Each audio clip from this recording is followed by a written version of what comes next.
Hello and welcome to News Central Television. I am Likon Obanjo. Here are some stories making rounds beyond the continent. Tragedy struck a Catholic school in Minneapolis on Wednesday morning when a gunman opened fire through the church windows during Mass, killing 2 children aged 8 and 10 and injuring 17 others. The suspect, 23-year-old Robin Westman, died at the scene from a self-inflicted gunshot wound. Authorities say Westman was armed with multiple firearms, all illegally purchased, and acted alone. The FBI is investigating the shooting as a domestic terrorism and anti-Catholic hate crime. Westman, who identified as transgender and attended the same church school, posted videos and writings online that suggest a troubling motive. The coward that shot these victims took his own life in the rear of the church. That coward has been identified as 23-year-old Robin Westman. No prior criminal history. As to the weapons used to perpetrate this horrific attack, there was a rifle, a shotgun, and a pistol. All 3 had been lawfully purchased by the shooter. At this stage, we believe that the shooter had acted alone. There is no indication of other suspects directly involved in carrying out this attack. Our investigators are working with other agencies in the process of executing 4 search warrants.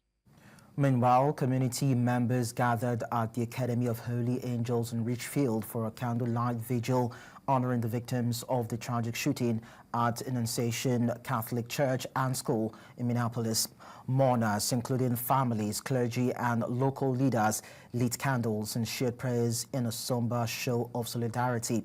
The vigil reflects a community united in grief and determined to call for peace and safety in schools and places of worship. Let us take the next step to be a city united in action.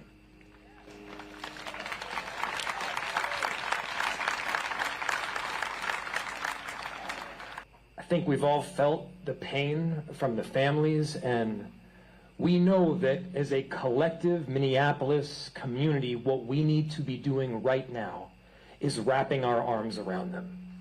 And what I feel right now is a city that stands up for one another, that does the right thing by their community, and that recognizes that right now, while thoughts and prayers are great, they are not adequate.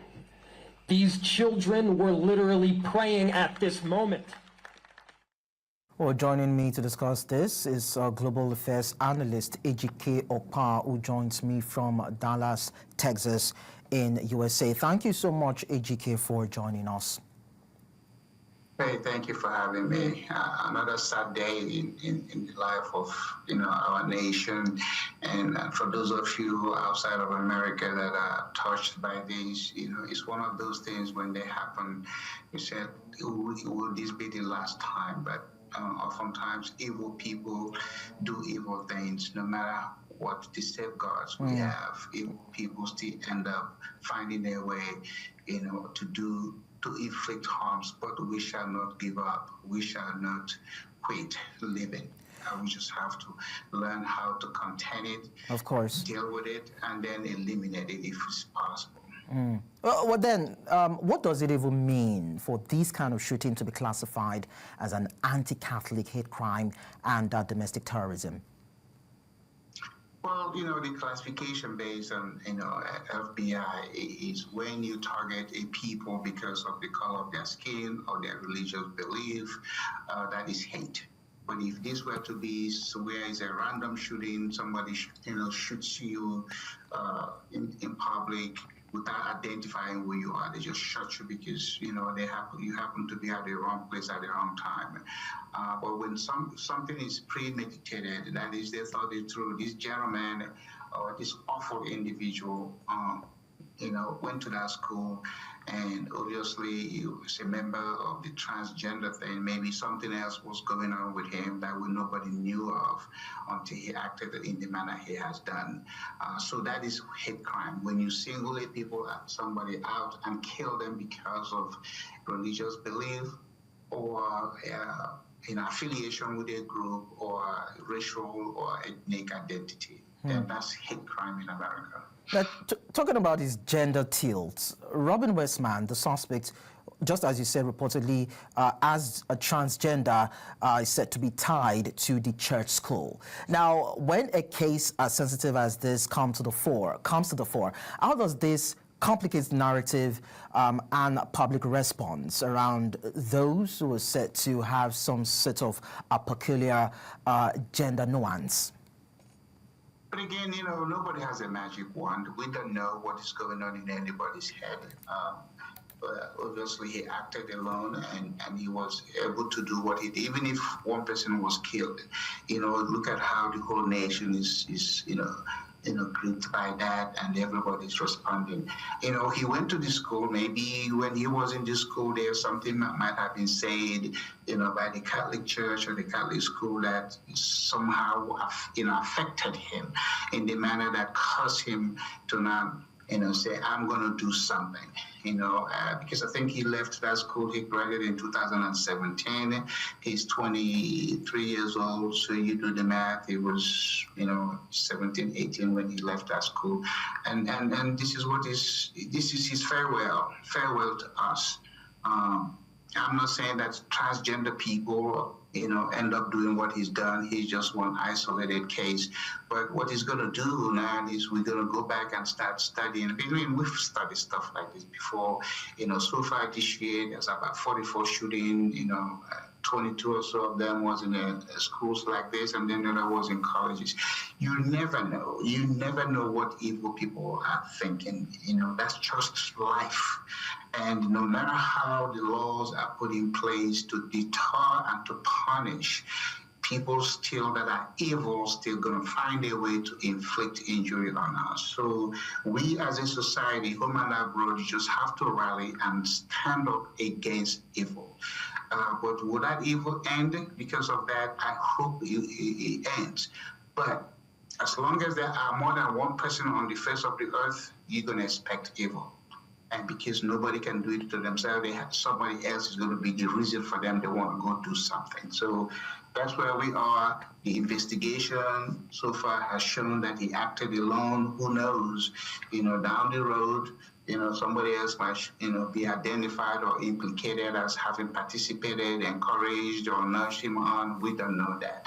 But now, the families have to deal with it. The community have to deal with it. And then we all have to be we are, as far as where everybody is, everybody's affected by that, because we're children, innocent children. They have nothing to do with this guy.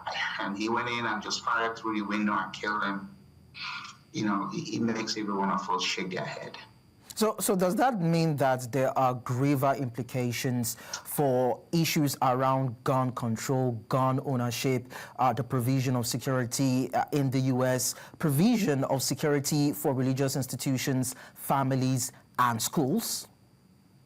Of course, we know as rampant and frequent some of these things have happened, we have gone in, for our public institutions, our schools, to see what can we do in order to safeguard. Because, when you're in church, you're supposed to have a sense of safety, because this is where you are going in to communicate, whatever belief you have with whomever you worship. But you can do that, remember this guy purchased the guns lawfully, and he shot through the window. So maybe he wasn't even close, but he was close enough to do the shooting so that he can, kill some people. What is the parameter? What are we going to say? Okay, if you are within 1,000 feet of each school, it's going to be unsustainable in order to do that, because there are so many schools and so many churches. If you create a 1,000 feet parameter about this, who is going to police them? What are you going to do? Are you going to have surveillance cameras? Yes, we do have surveillance cameras. But again, these are technologies, and people have figured a way to take advantage of the loophole in order to do what they're doing. Remember, they do these things to get attention, and it has nothing to do with gun control or gun, the right to bear arms in America. Guns don't kill people. People use guns to kill one another. And you said, okay, we're going to deny everybody rights to gun because of some, evil people. No, that's not going to happen. We just have to, again, go back to the law, to the books, and say, is that something else we're missing? But remember, criminals are always going to want to get ahead. As you're passing the law, they also try to figure out a way to get ahead in order for them to do what they want to do. Because evil people, again, evil people are evil people. They are all over the world, developed, undeveloped. They are across the planet. And they just do these things and grab our attention in a very bad way, and then we just keep hoping it doesn't happen again. Finally, we know that it was a bit of a struggle for the former president, Joe Biden, to deal with the issues of incessant shootings and killings in public places. Now, in your view, has President Donald Trump's administration adequately, in some way, addressed the underlying issues contributing to mass shootings in America? Every president, no president goes into office and wants to say, hey, I want mass shooting, because again, these are human beings. Biden did what he could. Before Biden was Trump, and before Trump was Obama and George Bush, and on and on and on. When you go back to the history of America, it has always been a violent country. There was a time, even the way Americans settled things, that's what we call the Anti-Duel Act. A vice president and the treasury of secretary had to go in a bush and shoot themselves. That's how Hamilton was killed. Because at the time, they allowed that. If you have a dispute with somebody, you go shoot each other out.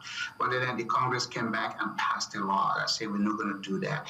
But the Congress never did anything about the right to bear arms, because the right to bear arms is in our Constitution. And if you're going to change that, it takes a whole lot of processes, to go through amendments and remove anything in the Constitution of America.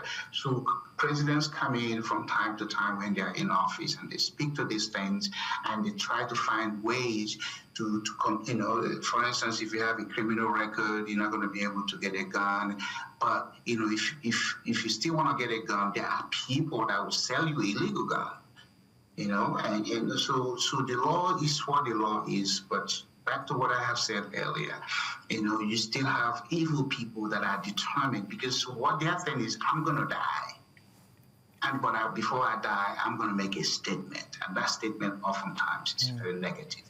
So yes, Trump is doing what he could. Biden did, and everybody before him did. It has to want to eliminate, but elimination is another thing. You and I don't have any magic wand or a gaze to see what anybody's doing. The police will do their best, and in law enforcement, police oftentimes more than 99% of the time they're responding to an issue, except if an investigation leads them to somebody who is planning an action and they can preempt it. But other than that, the police is going to respond after the fact. Well, and they get police people are human beings. Of course. They go home and do the things that everybody else does. But, so nobody can blame them for what they don't do, is because, evil people, again, have all the time to plan their act. Of course, educate. It's one thing to do, yeah. Yeah, well, we understand that a man who has nothing to lose is not afraid of death. But then there's a need for a thinking out of the box kind of approach, a brainstorming of some sort to actually deal with the issue of killings in public places in the U.S. Thank you so much, Ejike Okpa, for talking to us on the news at this time. Thank you for having me. We move on now to tell you that at least 4 people have been killed in Israeli strikes in Gaza City on Thursday, with airstrikes concentrated in the east of Al Zaytun neighborhood amid a tightening siege. Smoke billows from destroyed buildings as residents navigate rubble-strewn streets while emergency teams search for survivors. The strikes add to a long history of devastating attacks in Gaza, which international organizations have condemned as part of a genocidal campaign. The International Criminal Court has issued arrest warrants for Israeli leaders, including Prime Minister Benjamin Netanyahu, over alleged war crimes in Gaza.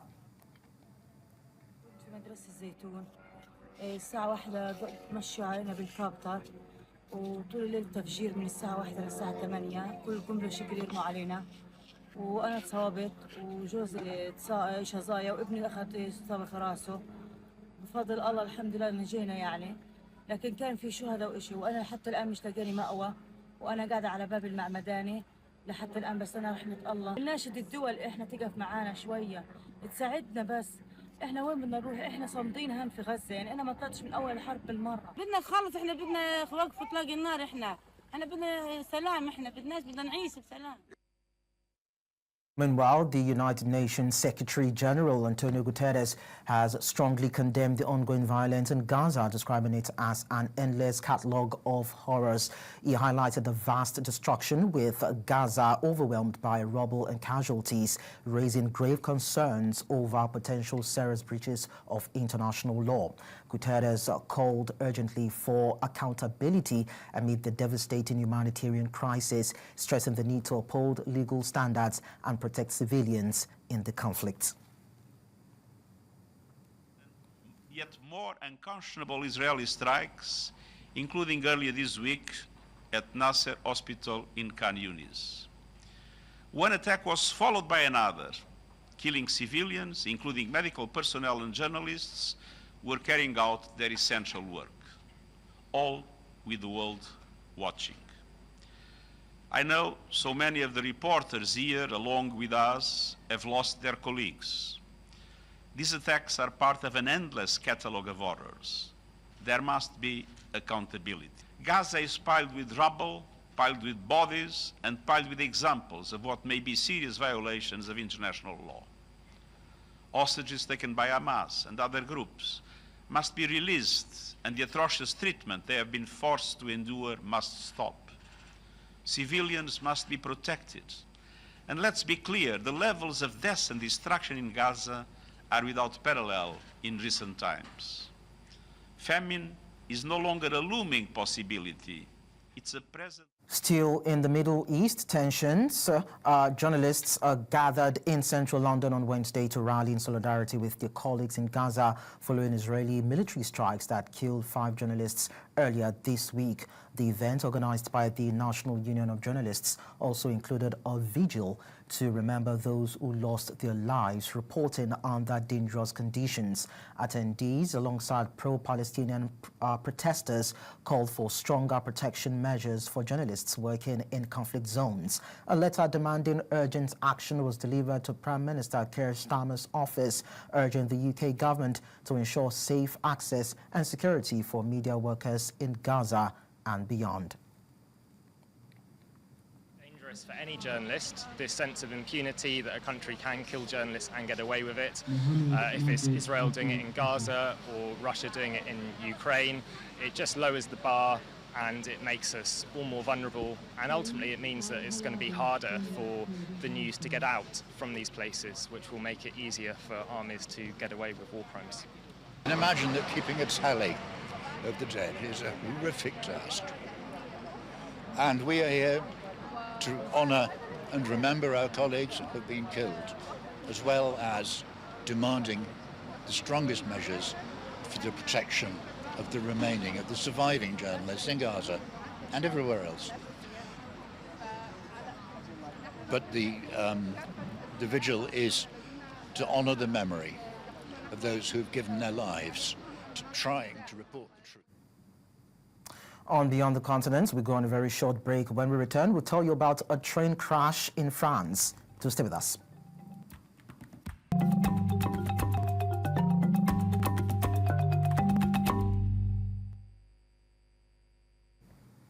Looking at the rest of the stories now, the mayor of Le Mans, near Bordeaux in France, has praised the swift response of police, firefighters and psychological support teams following the tragic deaths of 2 teenage girls struck by a train in a tunnel. Jean Touzeau highlighted that a municipal center has been opened to support the families affected by the tragedy. He assured the community that authorities remain fully committed to helping the families cope with their heartbreaking loss, emphasizing ongoing availability and assistance during this difficult time. Cette énorme mobilisation qui tout au long de la matinée a permis aux différents services, police, pompiers, accompagnement psychologique, puisque nous avions ouvert le centre technique municipal afin d'accueillir les familles et faire en sorte qu'ils puissent être accompagnés dans le cadre de ce drame vécu. Et nous sommes bien sûr à la disposition et nous faisons tout ce que nous pouvons pour faire en sorte que véritablement elle puisse vivre ce deuil terrible avec un accompagnement qui sera également effectué par les communautés éducatives sur les collèges, sur les lycées, puisque c'est des élèves également qui s'orientaient vers des lycées, et puis la ville dans ce lien que nous portons. Away from Europe to Southern America, Argentina's Chief of Staff, Guillermo Franco, has condemned the attacks on President Javier Milei's motorcade.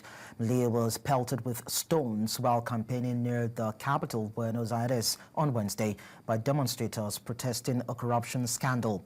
Presidential spokesman Manuel Adorni wrote on X that the right-wing leader, who was whisked away from the scene by a security detail, sustained no injuries after his motorcade was attacked. Como el que se dio hoy en Lomas de Zamora, donde una caravana del gobierno en campaña política en la provincia de Buenos Aires fue apedreada por militantes del justicialismo del municipio. Son hechos que no pueden suceder. Realmente creo que la violencia física no conduce a nada y a veces proviene de esta confrontación que tenemos los argentinos. In Asia, protests erupted outside Indonesia's parliament in Jakarta as students and civil society groups took the streets to voice anger over lawmakers' salaries and allowances. Demonstrators oppose a recent hike that includes a monthly housing allowance nearly 10 times the city's minimum wage. The protest turned chaotic as police fired tear gas and water cannons to disperse crowds attempting to breach security barriers. Amid public outrage over perceived government excesses, amid economic hardship, some protesters also called for the repeal of laws expanding military influence in politics. Authorities deployed over 1,000 officers, shutting several roads and delaying public transport.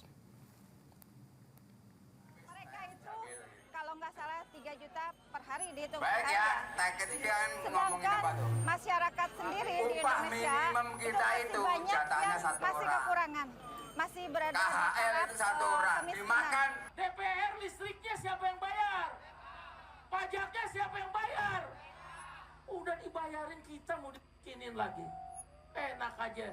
Hanya satu kata, apa?